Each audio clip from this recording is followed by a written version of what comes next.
जय सद्गुरुदेव साधकों। तंत्र साधना की पहली रात उसके भीतर ऊर्जा का पहला स्पंदन लेकर आई थी। लेकिन यात्रा वहीं खत्म नहीं हुई।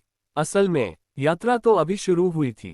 पहली रात ने उसके भीतर के द्वार को थोड़ा सा खोला था और अब उसे उन परतों से गुजरना था जिनसे हर साधक को होकर जाना पड़ता है।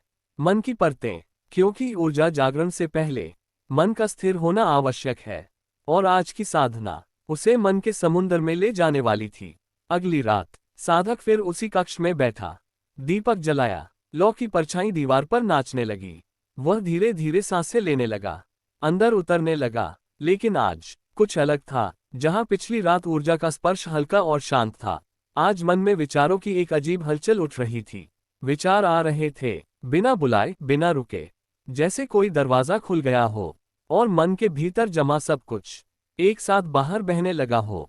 पहले बचपन की यादें, फिर पुरानी दरें, फिर कुछ अनकहे सवाल, कुछ भूले हुए चेहरे। विचारों का तूफान था, एक शोर था, मन का समुंदर उफान पर था। साधक ने आंखें खोली। दीपक की लौ स्थिर थी, लेकिन उसका मन अंदर से बेचैन। उसे लगा, क्या ये साधना का हिस्सा है? क्या यह अशांति ठीक है? लेकिन फिर गुरु की कही एक बात उसे याद आई, जब साधना गहरी होती है तो मन पहले विरोध करता है। उसने आंखें फिर बंद की।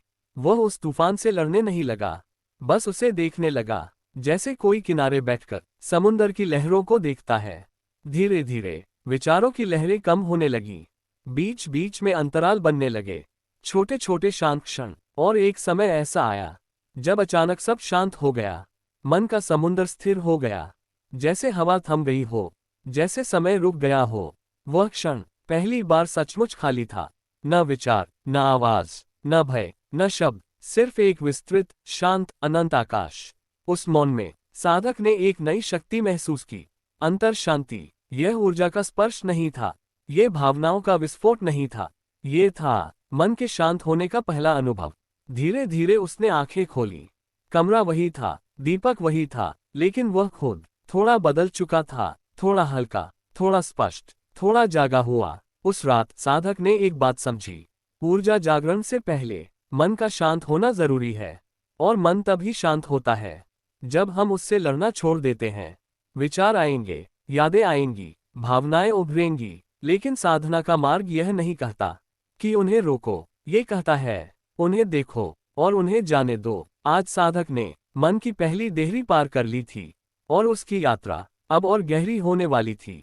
अगर आप इस साधक की कहानी आगे सुनना चाहते हैं तो कमेंट में लिखें, चैप्टर 3 चाहिए। अगली रात उसे ले जाएगी भावनाओं की गहराई में। आपको अगर वीडियो अच्छा लग रहा है तो आप चैनल को सब्सक्राइब करें और लाइक करें और शेयर करें।